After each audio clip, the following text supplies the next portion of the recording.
do evento com a palavra usuário, que a gente realizou trimestralmente esse ano, convidando pesquisadores da sala de consulta para tentar mostrar para a gente como é que eles fizeram a sua pesquisa, os documentos que eles consultaram, as dificuldades que eles encontraram no trabalho, de maneira que a gente possa melhorar o nosso atendimento e contar com essa parceria com o nosso principal cliente, que são os pesquisadores do Arquivo Nacional. Nessa edição, a gente vai receber a professora Tatiana de Souza Castro, que é doutora em História pela Universidade Rural e que fez um grande trabalho aqui com os processos de habeas corpus do Supremo Tribunal Federal. Então, eu vou passar para a professora, agradecendo a participação dela, né, e esperando que todo mundo tenha uma boa experiência. Muito obrigada.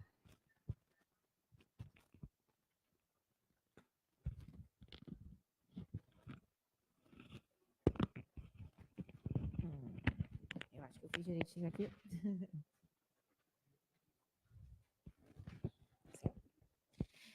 Boa tarde. Eu queria agradecer o convite, o espaço oferecido pelo Arquivo Nacional.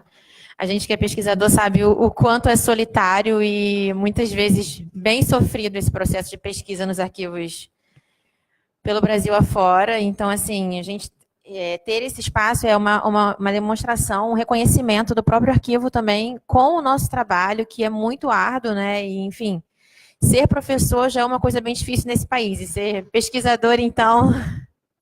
E quando a gente junta os dois, né, fica bem mais delicado, enfim. Essa pesquisa que eu fiz aqui no arquivo foi para minha tese de doutorado, que eu defendi agora no final de maio desse ano. E eu comecei a pesquisar aqui, na verdade, desde a graduação. Na época da graduação, eu também já comecei a pesquisar aqui para monografia, mas acabei indo para a Biblioteca Nacional e mudando meu objeto. E voltei na época do doutorado. E, assim, trabalhar com acervo do judiciário no Brasil é uma coisa bem difícil. Eu queria até começar destacando isso, porque é meio que um caminho das pedras para ajudar outros pesquisadores também, porque a gente precisa desenvolver mais estudos sobre o judiciário, né? Porque, assim, na área da ciência política e do próprio direito, existem alguns estudos sobre o judiciário, mas assim, de uma maneira bem geral, eles trabalham mais com atas ou com obras biográficas de alguns juristas, coisas do tipo. E esse trabalho mais, eu falo de formiguinha, assim, né, mais minucioso de historiador, no que se refere ao Poder Judiciário, a gente tem uma lacuna muito significativa, né? E o que a gente sempre acaba conversando é que é a dificuldade do acesso a um acervo judiciário. Então, por exemplo, só nesse caminho de 2013 para 2014, que foi mais ou menos o período em que eu comecei a montar o meu projeto de doutorado, eu inicialmente ia pesquisar o arquivo do judiciário no Tribunal Regional Federal, que ficava em São Cristóvão. Era um depósito do TRF, da 2ª Região. E quando eu fui aprovada no processo seletivo, que eu tive que lidar com aquelas fontes, eu cheguei lá e eles já me disseram, não tem mais processo nenhum aqui. Agora eles estão em outro lugar, no Arquivo do Supremo Tribunal Federal, na Cinelândia, no centro de memória que estão construindo. E daí, inicialmente, eu nem ia pesquisar aqui, porque eu ia usar esse acervo. E quando eu cheguei lá, a dificuldade, mais uma vez, de acessar a fonte e produzir um estudo sobre aquilo, me fez ver que não tem como eu trabalhar com processo de primeira instância. Eu vou ter que realmente procurar um acervo específico do Supremo Tribunal Federal, e isso está no Arquivo Nacional. Então, vai ficar mais tranquilo, porque lá tem um banco de dados, eu vou ter um acesso melhor às fontes, porque nesse arquivo do TRF eu nem isso teria. E quando eu cheguei aqui, o meu recorte é justamente 1920 a 1929, né? Digamos, a última década da Primeira República, que é um período que as pessoas geralmente não analisam. Os poucos estudos que nós temos de Primeira República com o judiciário tratam um pouco mais superficialmente do período inicial, mas você não encontra, assim, dos estudos sobre o Supremo Tribunal Federal, sobre o que foi essa mudança que houve no habeas corpus a partir da emenda constitucional de 26. Os 2 ou 3 estudos que você encontra vai até esse período de 26 ou até 20. E eu queria pegar justamente o posteriori para ver se houve alguma mudança também. E quando eu cheguei aqui no Arquivo Nacional, eu entrei no site, o banco de dados me ajudaria aí muito, porque até para montar a metodologia da pesquisa, eu teria como ver, vocês disponibilizam um assunto no banco de dados, né? Mesmo selecionando habeas corpus no acervo do Supremo Tribunal Federal, série habeas corpus e colocando o recorte cronológico, vocês dão a informação para o pesquisador do paciente, do autor, o sobrenome, prenome, e tem esse assunto que te dá uma orientação sobre o que o processo se trata. Que, assim, para o historiador, acaba também sendo uma coisa que a gente tem uma ânsia de ver a fonte. Então, a gente pensa em ir por ali, mas ao mesmo tempo fica, não, é melhor eu ver e ver se eu vou catalogar da mesma maneira como eles catalogaram, digamos. Mas não deixa de ser um ótimo indicativo. E quando eu comecei a pesquisar isso online, eu me deparei com uma grande lacuna, porque dizia que o acervo teria até 30, e eu só encontrava processos até 21. Daí eu fui muito bem atendida, assim, eu não lembro agora o nome da senhora responsável, mas enfim, eu falei com 2 pessoas e com a última, que era responsável pela área do acervo jurídico, do judiciário, e ela deu várias buscas no acervo para verificar se era um erro de informação do site ou se realmente esses processos pós-21 não estariam aqui. E, enfim, eu fiquei mais preocupada ainda, porque o tempo está passando, a tese tem que ser entregue, a gente tem que encontrar a fonte, mas a fonte tem que estar ali em papel, né?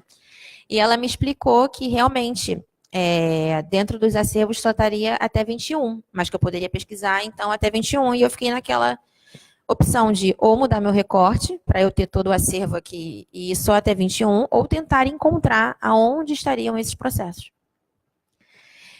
Enfim, então eu peguei esse material que tinha aqui até 1921 e procurei descobrir aonde estaria esse outro acervo.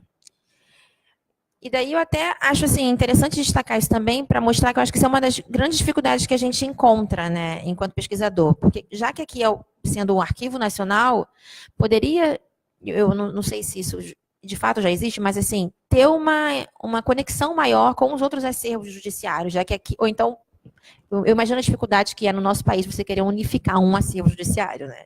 É absurdo, mas com os tribunais do Rio ou com o próprio arquivo do STF, ter uma conexão maior, ou pelo menos eles avisarem a vocês o que eles têm lá, porque a gente acaba ficando sem saber, né? Então, o que eu fiz? Eu acabei indo para Brasília para chegar lá e procurar saber se tinha lá no arquivo do STF algo do tipo. E, para minha surpresa, realmente bateu completamente. Todos os processos até 21, lá praticamente não tinha nada. E de 21 em diante, estava tudo lá em Brasília. Então, quer dizer, a coisa ficou fragmentada por uma questão de 9 anos, digamos, né, de 8 anos, que poderia estar aqui no Rio de Janeiro, no arquivo de vocês, assim, porque ficaria mais unificado, facilitando a vida do pesquisador, a organização do acervo e até mesmo o trato com a fonte, né? Porque o Arquivo Nacional tem toda uma estrutura de cuidado e proteção com esse tipo de material que os outros arquivos, claro, aprendem com vocês e também usam as suas técnicas, mas eu acredito que a unificação de um arquivo nacional para tomar conta desse tipo de material era muito mais importante, né? E eles também me receberam muito bem lá e eu consegui catalogar. Eu tive que fazer esse trabalho, na verdade, porque aí já não tinha banco de dados bonitinho, como eu tenho aqui no site do Arquivo Nacional.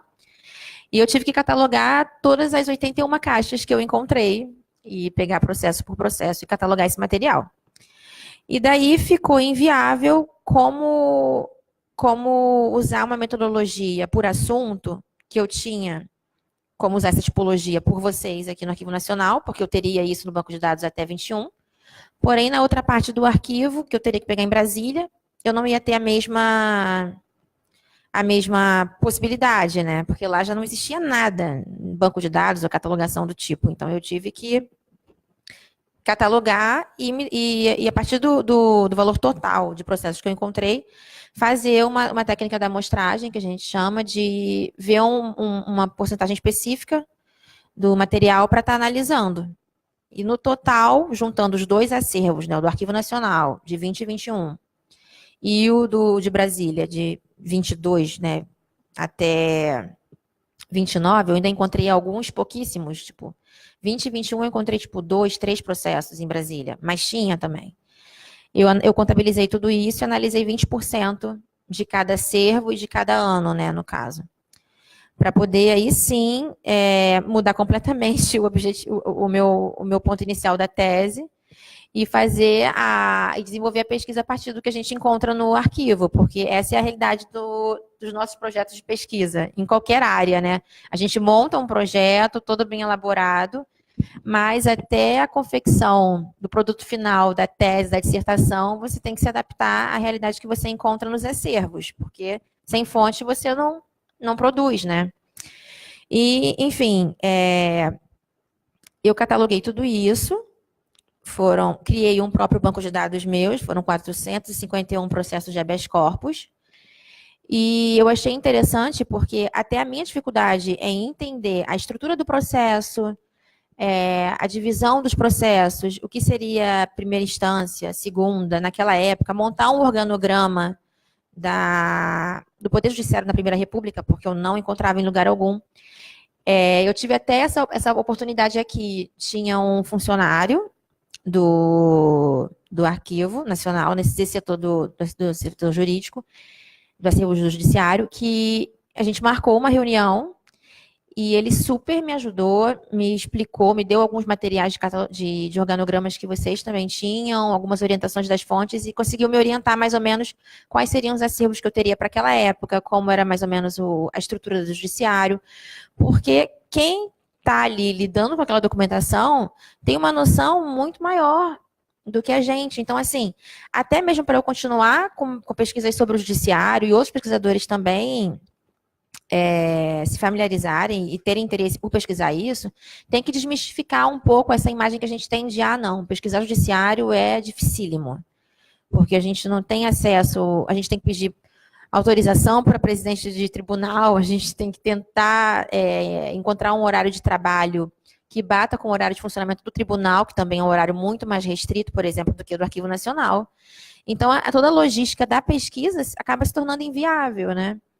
E eu tive toda essa opção, essa oportunidade, na verdade, dessa pessoa. Me desculpe, eu não estou mencionando o nome das pessoas, mas é porque o meu caderninho de 2014 se perdeu nas organizações da tese.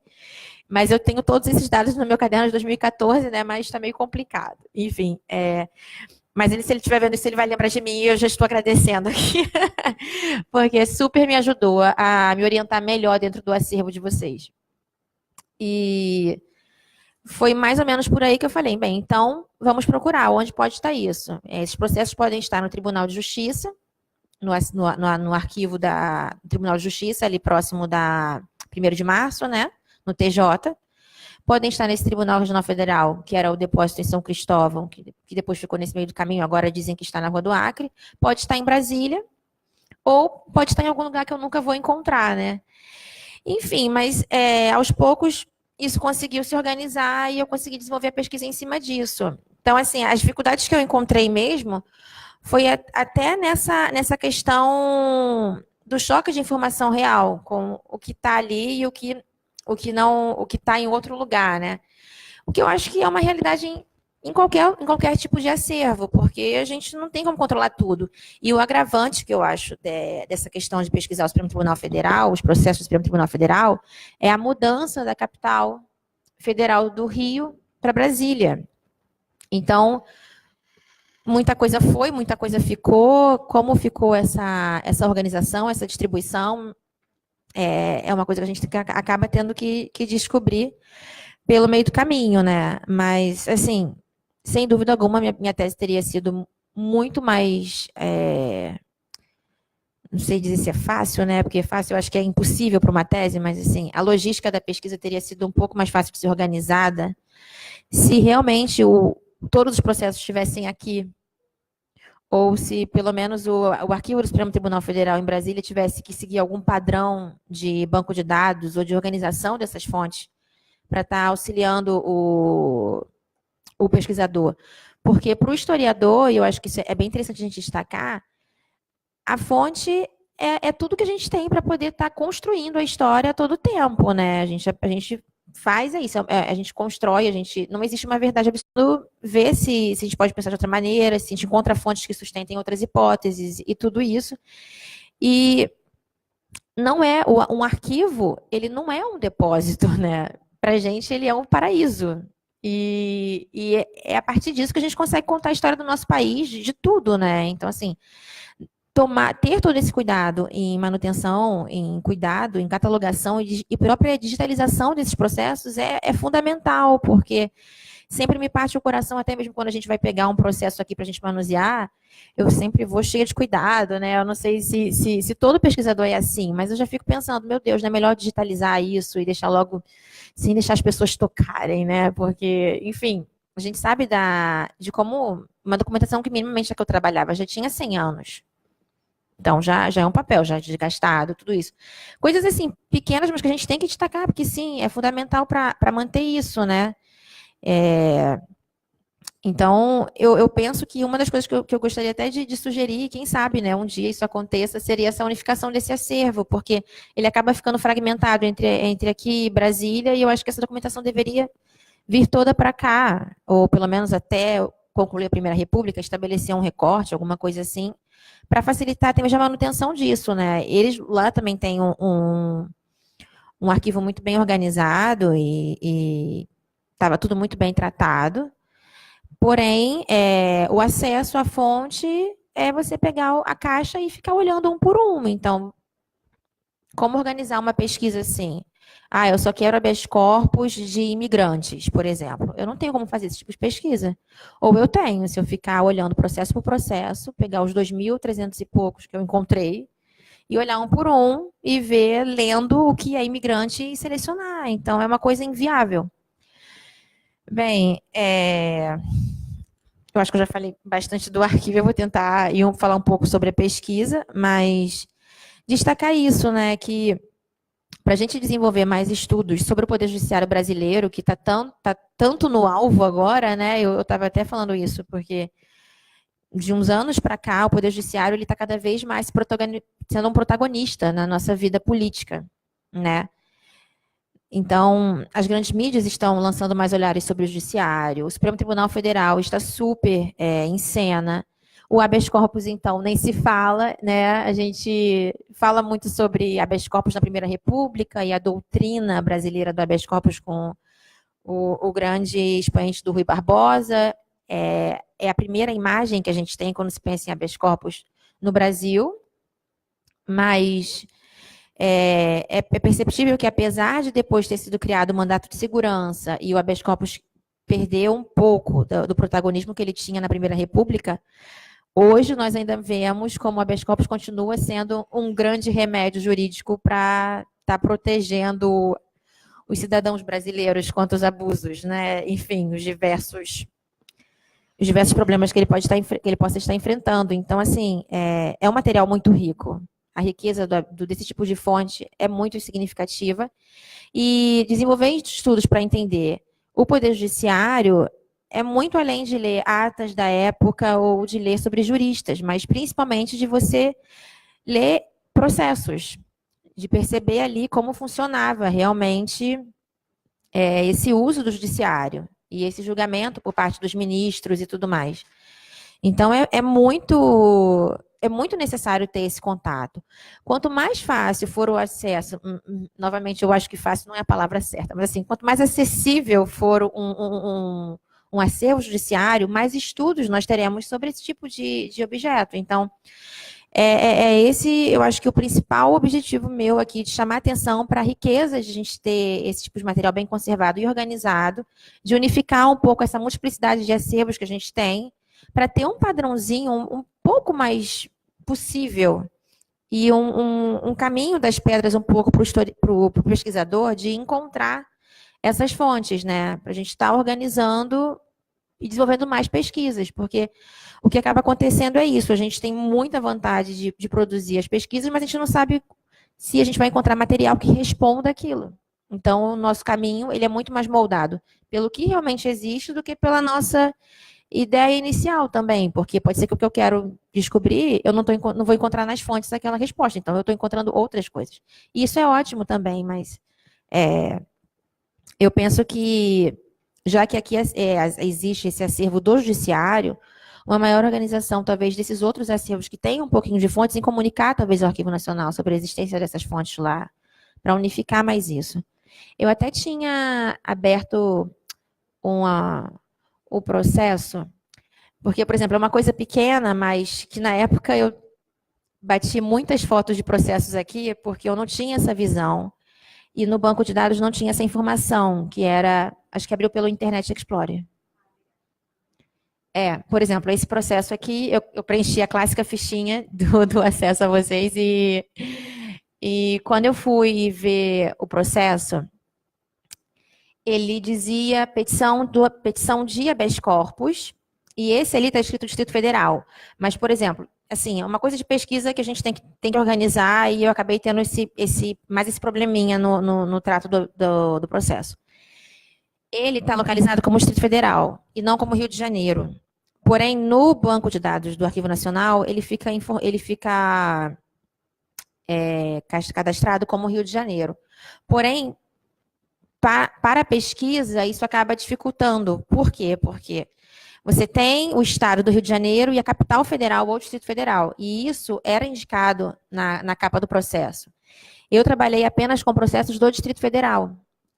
E como eu não tinha essa informação no banco de dados do acervo, eu tive que selecionar à vista a todos que tinham Rio de Janeiro. Então, assim, o trabalho que eu acabei dando para vocês, para o Arquivo Nacional, de descer um monte de processo, porque eu peguei todos que tinham Rio de Janeiro e, logicamente, era o maior. Só que eu tive que na hora, simplificar e ver que, olha, caramba, tem Distrito Federal e Estado do Rio de Janeiro. O Estado do Rio de Janeiro eu não vou poder usar. Então, eu tive que eliminar e fazer essa catalogação. Além disso, tem essa informação ali que eu mostrei da petição, e o segundo processo ali, que eu botei HCR 5841, isso.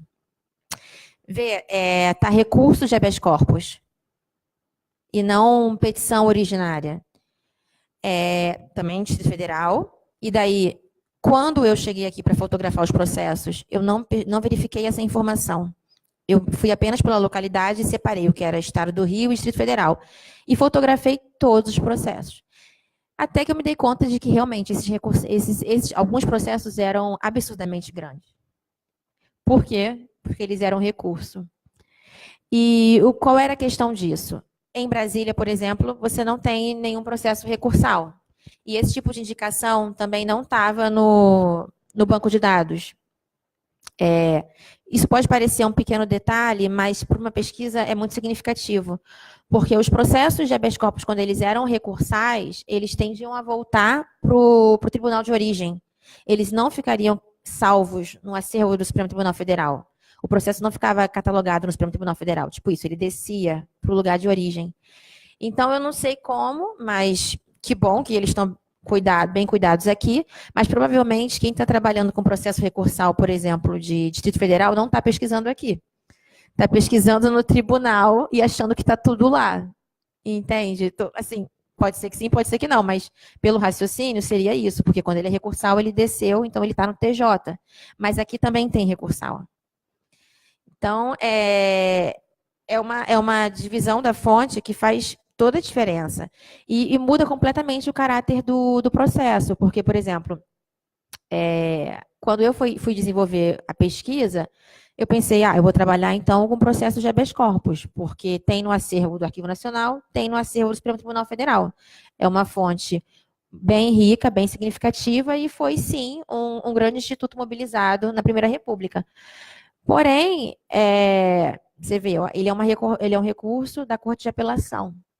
Então, é um tipo de material muito maior. E eu me dei conta de que, a partir do regimento interno do Supremo Tribunal Federal, o paciente poderia solicitar diretamente o remédio do habeas corpus no Supremo Tribunal Federal. Ele não precisava fazer um recurso. Ele não precisava fazer um recurso, sabe? Ele poderia tentar o recurso, e se ele não conseguisse pelo recurso, ele poderia protocolar diretamente no Supremo Tribunal Federal uma petição originária. E aí o pedido dele ia ser julgado pelos ministros em questão de dias. Ou seja, eram dois caminhos, e a petição originária de habeas corpus acabava sendo uma coisa incrível, né? Porque se eu não conseguir por recurso, o Supremo ele está aberto a receber o meu pedido diretamente. E eu acabei trabalhando com a petição originária, porque lá em Brasília já não teria recursos como aqui tinha. E ele acabava ficando perdido, porque eu também tenho certeza que nem todos os recursos de Distrito Federal estão aqui no Arquivo Nacional, porque eles devem ter voltado para o arquivo de origem, e dependendo de onde ele começou, pode estar no TJ do Rio ou em outros tribunais. Então, enfim, eu quis mostrar mais isso. Lá em Brasília, eu até, os outros 2 processos ali, se você puder abrir para mim, esse aí já eu peguei no, tá vendo, 1920 também. Eu consegui 2 processos só de 1920 no Arquivo do Supremo Tribunal Federal. E até pela numeração que eu fiquei catalogando, ó, você vê que aqui no Arquivo Nacional é 5.545, lá já é 5.660. Tem um gap muito grande. Os números eram sequenciais, mas infelizmente a gente vê que muito processo se perdeu. Porque eu cataloguei todos que tinham aqui e a sequência dos que eu encontrei lá, e você vai vendo isso, né? Eles acabaram digitalizando para mim, isso lá em Brasília. Teve um custo também de digitalização, mas é um material que ficou ótimo, porque eles acabaram também ficando com essa cópia, né, de um arquivo em PDF desses processos, porque se não tem a digitalização disponível, pelo menos assim a gente já tem. Então, assim, como você pode ver, é o mesmo tipo de processo. Acho que o outro também, se você puder mostrar isso para gente. É que uns saíram em preto e branco, outros saíram na cor do processo mesmo. Então, assim, eles também estão bem cuidados, mas o processo se deteriora, né? Papel não tem como. Pelo menos tendo essa digitalização aí, a gente já sabe que tem uma outra cópia disso. Então, assim, chamar atenção também disso, da importância que tem para a gente digitalizar esse material. Eu sei que é uma coisa incrível, mas, assim, os próprios jornais, por exemplo, da Biblioteca Nacional, que quando eu pesquisei na graduação era em microfilme, e agora a gente já tem a hemeroteca digital. Nossa, isso é um sonho para o pesquisador. Até mesmo essa minha tese, se eu não tivesse conseguido digitalizar esses 400 e poucos processos no Arquivo do Supremo Tribunal Federal, muito provavelmente eu não teria mantido essa pesquisa, porque como manter essa viagem Rio-Brasília, vai tendo foto de 400 e poucos processos, é algo inviável, né? E, enfim, eu vou falar um pouco sobre esses processos. Bem, esses processos mais curtinhos, que são de petição de habeas corpus, eles geralmente vinham com essas informações na capa do paciente, né? O impetrante poderia ser um advogado, outra pessoa ou o próprio paciente, que essa é uma das riquezas também do pedido de habeas corpus, né? Você não necessita de um advogado e ele poderia ser solicitado de forma gratuita. Você também não tem que pagar, não teria que pagar para estar solicitando uma proteção dos seus direitos, né? E desce um pouquinho, por favor. É muito interessante que quando ele era redigido pelo próprio paciente, é perceptível que não havia um padrão sobre as informações do que quando um processo é redigido por um advogado, logicamente. Eu gostava muito mais quando era redigido pelo próprio paciente, porque é muito mais prazeroso ver como a pessoa tenta se expressar e conversar com o ministro como se fosse um amigo, mas ao mesmo tempo mantendo aquele distanciamento, né? De não, excelentíssimo e tudo mais. Mas é muito rico tudo isso, né? E a maneira como vai tratando os casos. Eu não peguei um específico, mas vou comentar assim. Bem, vou falar sobre esse aí, descendo um pouquinho. Vinha muito material anexado também ao processo, documentos, alguns de imigrante vinham as fotos, certidões, moedas falsas também vinha moeda anexada. O título da apresentação, inclusive, é assim se espera a justiça, porque ali está assinado só justiça, mas geralmente a frase era assim se espera a justiça, então por isso eu acabei colocando isso como título da tese, por ser uma frase muito recorrente. Esse já não foi um processo gratuito, porque tem os selos ali, né? E, por exemplo, aí tem anexo a legislação sobre o flagrante. Provavelmente era algum pedido, eu acho que foi de um acidente de carro que esse processo tratava, se eu não estou enganada. Porque, né, são 451 processos, mas a gente lembra alguma coisa. Bem, aí vem esse material anexado e lá embaixo, pode passar. Porque aí quando volta a parte do manuscrito é que já é o parecer dos ministros. É bem grande esse aí. Será que esse não vai ter? Tem que ter. Ah, tem. Então, até isso também eu cataloguei. O termo de recebimento, temos de revisão das folhas, tem as custas do processo. Isso. Que era interessante para a gente ver também os valores da época, né? Isso também é um dado que a gente acaba analisando com os selos. E aí embaixo, pode descer, por favor. Quanto foi cada... Peraí, sobe um pouquinho. Quanto foi cada item, tá vendo? Então, a gente, analisando isso também, tipo, por 10 anos, você consegue perceber até se houve algum tipo de inflação no custo da justiça brasileira, né? Assim, é uma fonte muito rica, e a gente fica olhando... Quando eu criei o banco de dados da tese, eu coloquei uns 35 itens, assim. E eu falei, Tatiana, são 451 processos, 35 itens por processo, essa tese não sai. Eu falei, não, mas tem muita informação interessante. É a ânsia do pesquisador, né? Até que você vai vendo que não, vamos enxugar. O termo de apresentação e depois deve vir o parecer, se eu não estou enganada. Isso. E aí o parecer, esse está curtinho, né? Mas é interessante mostrar isso. Olha que letra maravilhosa, né? E geralmente ele era redigido pelo ministro relator, que colocava se ele era concedido, se ele era convertido em diligência, né? Ou se ele era negado. O convertido em diligência é quando eles pedem informações de uma outra instância, um parecer de um outro setor. Isso aconteceu muito nos processos de tenentismo, que eu trabalhei nesse período também. Eu acabei encontrando muitos processos de habeas corpus de tenentes do Exército, né? E também de alguns membros da Marinha. Eu achei super interessante encontrar oposição ao governo e movimentos das Forças Armadas também na Marinha, nessa época. E eles convertiam um processo em diligência para pedir informações do Ministério da Guerra sobre a prisão desses militares. E logo depois desse parecer, vem a assinatura dos ministros, né? Viveiros de Castro, entre outros, Hermenegildo de Barros, e eu não sei se nesse, acho que não, a última folha é essa já, né? Então, nesse meu aqui, nesse 5545, o primeiro, que eu que bati a foto, acho que se você puder chegar ao último slide, só para eu mostrar a última página, que eu tenho certeza que eu bati foto disso. Agora vai ficar um pouco lento. Não, aí ao aparecer, isso. Aí, isso que eu queria mostrar. São detalhes, né, mas que a gente fica tentando decifrar. Então, por exemplo, eu achei isso muito interessante, porque na contracapa do processo vinha a lista do nome dos ministros, alguns riscados e outros com uma linha, e outros sem nada. Tá vendo? E eu tenho certeza até hoje que isso é alguma coisa relacionado ao voto deles, quanto ao parecer do processo.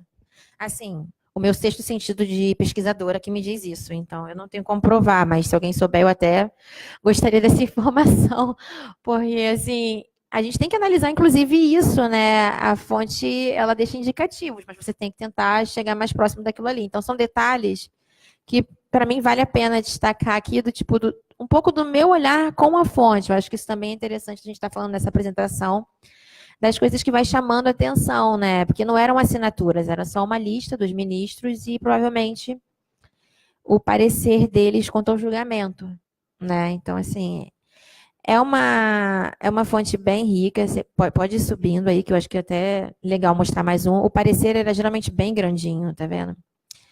Só que a dificuldade de você ler esse tipo de material, tá vendo? A sombra, eu batendo isso foto com câmera e tudo mais, mas a qualidade não se compara, por exemplo, com o scanner do Supremo Tribunal Federal. Então, até isso tem essa diferença também que a gente tem que na logística pensar, né?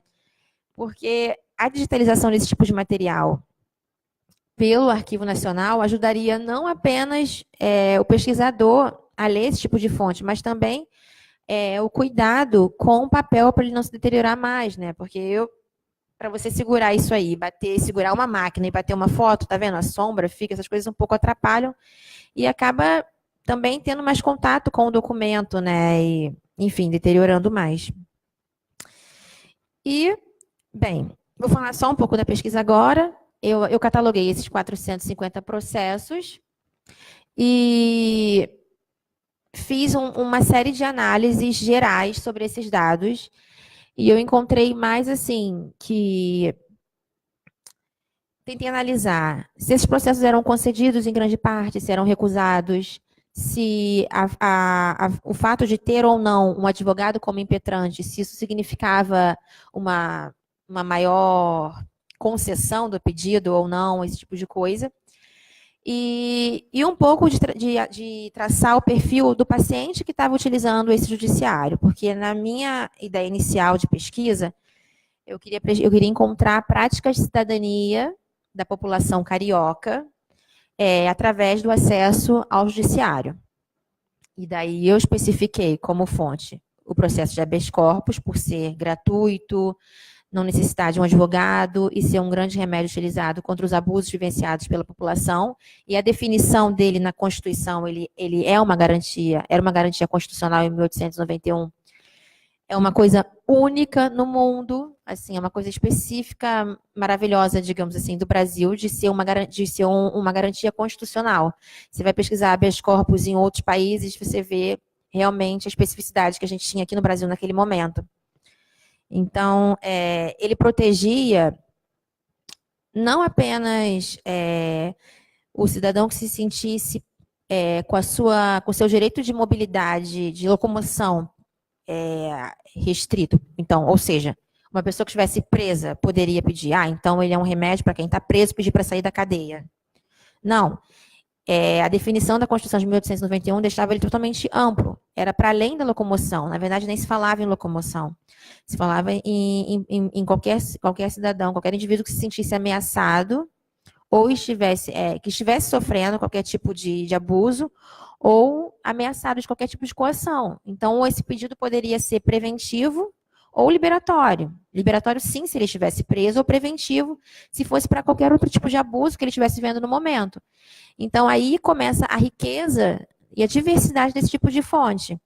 Você tem pedidos de habeas corpus de jornalistas que queriam publicar no jornal e eram censurados pelo governo, de mulheres estrangeiras que queriam a guarda dos filhos.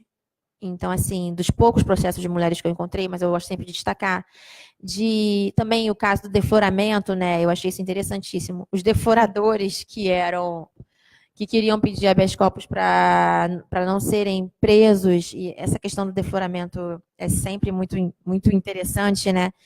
E eu achei muito curioso porque a minha co-orientadora tinha desenvolvido uma pesquisa sobre defloramento, mas trabalhou com processos também dessa área, mas enfim, ela fez sobre um outro viés e eu nesses processos eu encontrei processos sendo solicitados pelo deflorador, então não era o pai da menina ou qualquer coisa do tipo, mas era o deflorador dizendo, não, eu preciso ser solto porque eu sou coronel fulano de tal, e não era bem assim, digamos, né? É um caso engraçado.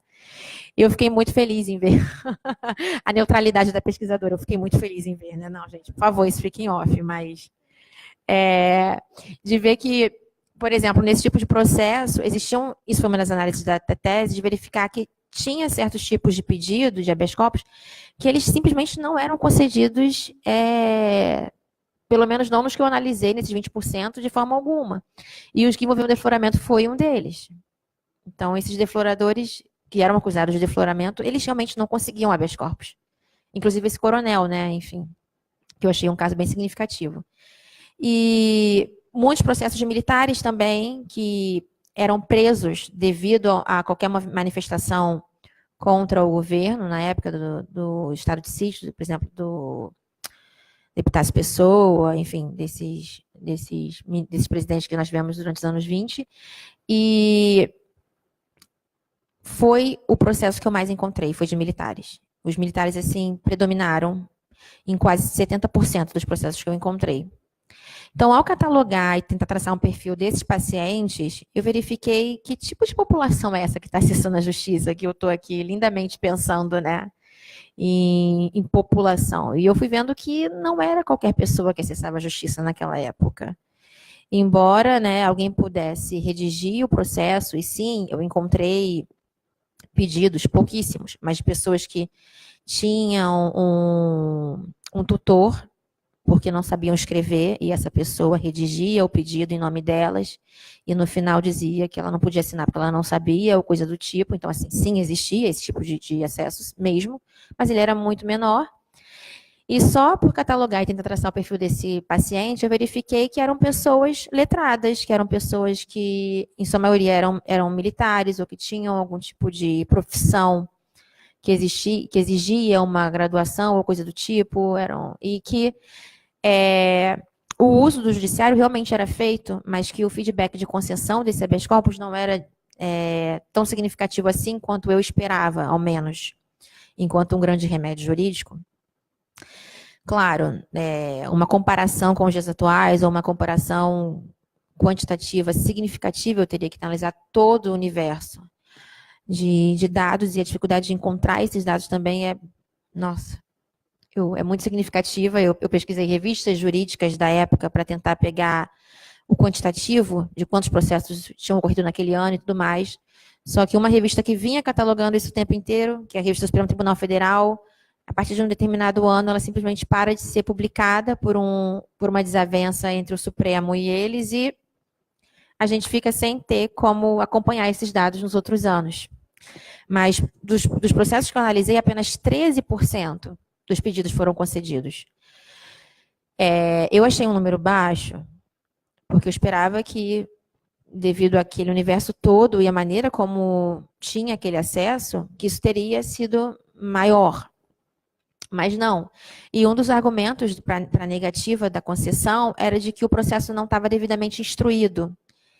E isso me fez indagar sobre, então, que tipo de acesso é esse que é oferecido ao cidadão, de poder estar ali redigindo o seu próprio pedido de habeas corpus e redigindo e tentando exercer o seu direito, né, de acesso à justiça, se o ministro vai ler o processo dele, embora ele escrevesse lá, logicamente, com poucas informações, né, ele não era advogado, é você escrevendo seu pedido de defesa, e ele solicitava que, por favor, que o ministro convocasse a presença dele no tribunal, para que ele pudesse, então, explicar melhor qualquer informação, já que se ele não tivesse escrito naquele processo. E os ministros simplesmente assinavam como decidimos não tomar conhecimento do pedido por não estar devidamente instruído.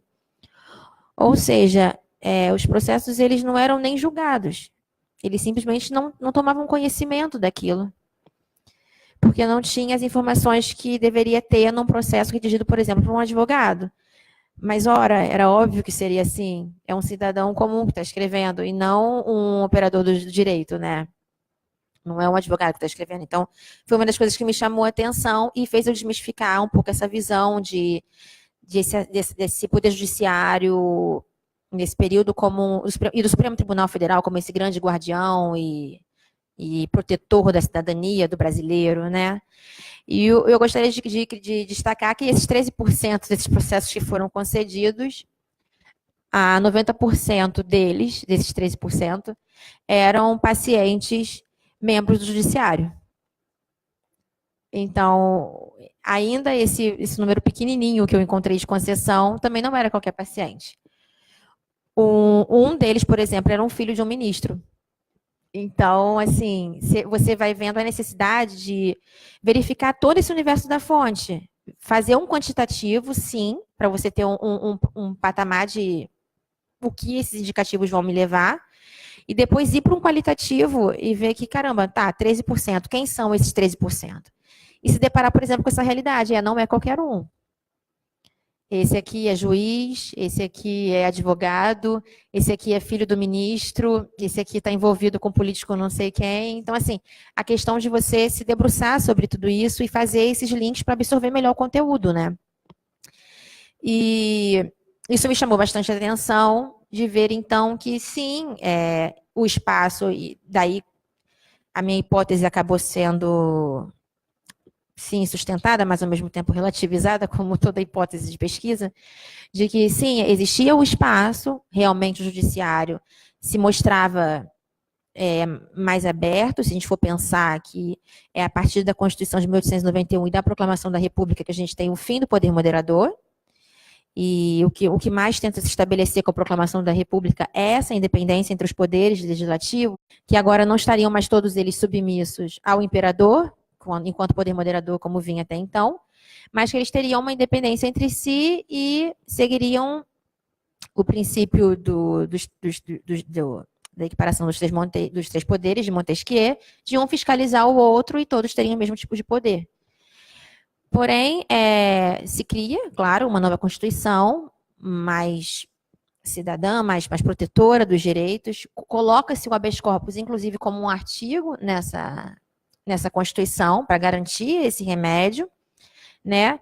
E se cria um Supremo Tribunal Federal, que é o que a gente tem até hoje. Depois, claro, tivemos também o Supremo Tribunal de Justiça, mas isso já é uma outra divisão, a posteriori do período que eu estou analisando. Mas esse STF que eu pesquiso é o mesmo STF de hoje. E esse STF abre esse espaço na Suprema Corte para estar recebendo processos diretamente do cidadão. Então, é uma coisa incrível, né, que a gente passa a ter acesso. Porém, eu uso essa expressão, mas que um cientista político, que é o professor Andrei Cornel, citou na tese dele, sobre o modus operandi do judiciário, de pensar que, apesar de o Supremo Tribunal realmente estar abarrotado de pedidos, e isso era uma reclamação dos ministros nessas revistas jurídicas que vinham com esse parecer do ano anterior, geralmente em janeiro, e falando, como a gente pode ver, os dados de 1920, continuamos abarrotados de processos de habeas corpus. Mais de 80% do que nós analisamos no ano passado foram pedidos de habeas corpus. Estamos virando uma corte que só sabe analisar pedidos de habeas corpus. Isso é um baita indicativo da realidade da sociedade na época e realmente da riqueza que é esse tipo de fonte. E de como, por exemplo, em 1926, a gente tem a emenda constitucional para reduzir a definição do arquivo do habeas corpus na Constituição. Porque a partir de 1926, o habeas corpus deixa de ser essa definição ampla desde 1891, para proteger todos os direitos de coação existente ou eminente, para se limitar apenas ao direito de locomoção. Ou seja, se a pessoa estivesse presa, ela pode pedir habeas corpus. Para qualquer outra coisa, não. E eu até segui com a pesquisa até 29, porque 30, por exemplo, lá no arquivo do Supremo Tribunal Federal não tem, e eu acho que aqui também não tem, então eu não sei onde foi para 30, né? Mas até 29 eu sei que tem lá em Brasília, e consegui verificar pelo menos o pós a emenda constitucional, né, o final de 26, 27, 28 e 29, e verificar um pouco se houve uma mudança nos processos. E eu verifiquei que não, que apesar de ter ocorrido essa mudança na definição do Instituto, o uso do habeas corpus não caiu. O uso do habeas corpus continuou alto, significativamente alto, em comparação ao que vinha sendo. E os pedidos não necessariamente eram só para casos de locomoção. Eles não eram concedidos, claro, mas ainda existia aquele vestígio de insistir em usar o processo para aquele tipo de pedido, né? Então, foi algo bem pontual, e a conclusão que eu cheguei foi que o grande diferencial da minha pesquisa era analisar não apenas dados quantitativos sobre os usos desse processo, sobre esse paciente, sobre esse advogado, sobre os ministros, sobre o tempo de julgamento, mas catalogar uma tipologia sobre a riqueza dos motivos que as pessoas utilizavam aquele remédio. E era difícil pra caramba, eu até fiquei super vendo o item assunto que existe aqui no banco de dados de vocês, porque ali tem um pouco é um projeto de tipologia aquilo ali, eu creio, para a gente orientar um pouco sobre o tipo de processo. E a minha tipologia ficou bem mais enxuta, eu colocava mais ou menos uma frase, alguma coisa do tipo, mas a grande dificuldade de se organizar essa tipologia. Então, eu pensei numa coisa mais temática.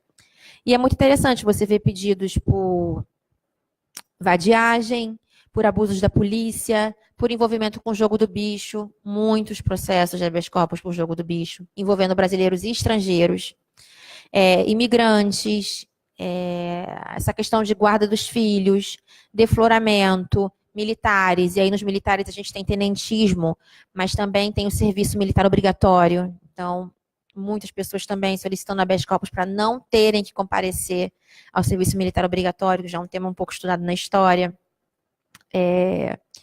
Enfim, diversos tipos de processos e a riqueza daquilo, justamente por ser um remédio tão amplo. E daí, além de fazer essa análise quantitativa e da tipologia dos processos, eu verifiquei que o grande diferencial da minha pesquisa era perceber, já que eu li os processos, a recorrência de pacientes que tinham seu pedido negado, mas insistiam em solicitar o pedido várias e várias outras vezes. E como a maneira dele solicitar esse pedido ia mudando, e a postura do ministro também ia mudando. Então, um exemplo, por exemplo, seria desses militares. Inicialmente, eles solicitavam habeas corpus pedindo para serem soltos, porque eles não tinham nenhum envolvimento contra o governo, estavam presos, e olha, está quebrando a hierarquia militar, eu sou um coronel fulano de tal e estou preso com um soldado Beltrano, então isso está errado. E daí ele não era solto, mas daí ele insistia novamente, por exemplo, pedindo um habeas corpus agora não mais só liberatório, mas preventivo e liberatório. E aí no preventivo ele solicitava, olha, que eu seja então, que eu vá para um outro lugar, porque eu não posso ficar preso com um subalterno, que a minha família possa vir me ver, por exemplo, que eu receba meus salários atrasados e que eu seja solto. E aí os ministros começam a conceder o pedido em partes. Isso mais ou menos a partir de 1925, 26. Então há uma mudança na forma de pedir e na forma de conceder. E é como se você fosse percebendo a adaptação do paciente em como utilizar aquele espaço e aquele processo a seu favor. Já que eu estou fazendo assim e eu não estou conseguindo o que eu quero, então vamos mudar. Eles estão alegando isso, vamos mudar. Mostrar também o protagonismo desse paciente, porque esse sim é o indivíduo e o cidadão que eu quero chamar a atenção, né? Que está usando o judiciário e que tem, embora ele não seja uma pessoa de notório conhecimento jurídico, como é muito exigido para fazer as coisas do judiciário, ele vai aprendendo aos poucos com o uso do habeas corpus qual é essa postura que ele tem que ter para tentar conseguir um pouco do direito dele, ou então ter algum tipo de concessão. E essa foi a minha conclusão na pesquisa, que sim, existia de fato esse espaço do judiciário para que você solicitasse o remédio do habeas corpus para proteger o seu direito de locomoção ou qualquer outro tipo de coação que você estivesse sofrendo no momento. Porém, o judiciário não garantia, de fato, esse direito, porque a maioria dos processos era simplesmente negada ou sequer se tomava conhecimento, apesar de ser um processo que a pessoa poderia redigir. Mas os ministros exigiam um tipo de burocracia, um tipo de texto, digamos assim, melhor dizendo, do que burocracia, mas exigiam um tipo de informação e aquilo não estava ali, então não vamos tomar conhecimento. E que sim, pelos poucos processos que foram concedidos, não é qualquer um que tinha acesso a essa justiça. A justiça existia, o espaço existia, mas a concessão de fato ocorria para poucos. E esses poucos, muitos ligados, grande parte deles ligados diretamente ao judiciário, como era o caso, por exemplo, de juízes que usaram um habeas corpus preventivo, porque ia ocorrer uma mudança numa legislação referente aos honorários deles, e eles entraram com o processo, e o processo foi rapidamente julgado, tipo no mesmo dia, ou no dia seguinte, melhor dizendo, porque o processo que foi julgado no mesmo dia foi unicamente do filho do ministro. O filho do ministro, o processo dele foi julgado no mesmo dia, e inclusive é interessante porque existe a duplicidade do número desse processo, e foi o fato que me chamou a atenção primeiro, que eu falei, dois processos com o mesmo número, não é o mesmo paciente, e aí um tinha uma letra A, e ele foi julgado no mesmo dia, então muito provavelmente por isso ele ficou duplicado a numeração, e era do filho do ministro, e foi concedido. E os outros eram desses juízes, por exemplo, que pediam um habeas corpus preventivo, e daí, novamente, olha a riqueza. Por que não pode ser só de locomoção, como eles mudam lá em 1926? O próprio juiz está usando isso como liberatório de ameaça de coação, né, digamos assim, de um direito dele. Referente ao salário, e foi concedido. Os ministros consideram, não pode mexer nessa alteração do salário do juiz. Enfim, né, não lembra nada que a gente está vivendo agora, claro, né? É passado. Pensar na história para a gente ver os dias atuais, né? E lançar olhos sobre o Poder Judiciário. E eu concluí isso, que de fato resistia um espaço, houve sim uma tentativa em ampliar o acesso a esse judiciário na Primeira República e esse uso. O STF, o Supremo Tribunal Federal e a nossa própria Constituição tentou garantir um pouco mais essa proteção, mas um modus operandi, um sistema interno ali do próprio judiciário acabava não concedendo esses pedidos, não na mínima proporção de metade, por exemplo, do que era solicitado. Então, era isso que eu cheguei à conclusão da minha pesquisa, e eu tenho agora mais interesse ainda em continuar estudando o judiciário, porque a gente precisa se organizar mais quanto a isso. Eu acabei pegando um capítulo da tese só para falar sobre os decretos que organizaram o Poder Judiciário nessa época. Montei um organograma sobre o Poder Judiciário na Primeira República e cataloguei todos os decretos que organizaram isso, né? Porque a gente não tem estudos sobre o Supremo Tribunal Federal e sobre o Poder Judiciário na Primeira República na história. Até mesmo quando a gente vai no memorial, no próprio espaço aqui da Cinelândia, que a gente tem o Supremo Tribunal Federal ali, era ali que grande parte dos meus processos foram julgados, a gente tem acesso até à sala nobre, né, onde foram julgados os processos, eu fico imaginando tudo acontecendo. Mas mesmo ali você não vê uma exposição, por exemplo, contando minimamente sobre a história do Supremo Tribunal. Tem uma linha do tempo que te dá um videozinho de 3 minutos e só. A gente precisa de mais, né? É a Corte Suprema do nosso país, a gente tem que ter um cuidado muito maior com aquilo, da riqueza daquilo tudo. Então, eu acabei desenvolvendo um pouco um capítulo falando só sobre isso, antes de entrar no habeas corpus e nas fontes em si, para situar um pouco mais o leitor e chamar a atenção da riqueza e da importância da gente fazer esse tipo de estudo para o nosso país, para a nossa sociedade, para a gente entender melhor e prosseguir.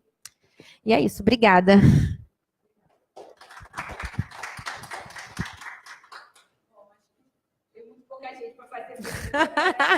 Mas eu te agradeço muito Tudo bem. a curiosidade de partilhar com a gente essa experiência, né? E espero que vocês continuem fazendo. Com certeza. Obrigada.